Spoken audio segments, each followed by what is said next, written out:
সরকারের মূল দায়িত্ব কি?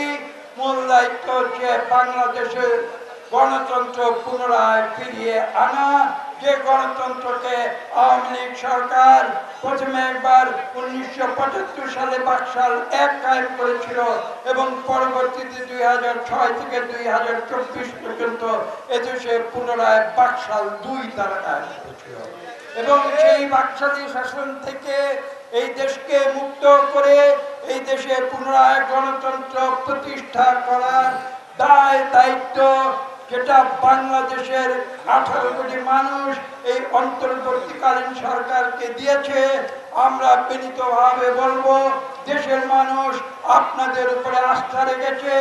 আপনারা যত দ্রুত সম্ভব তাদের সেই আস্থার প্রতিদান প্রদান করুন।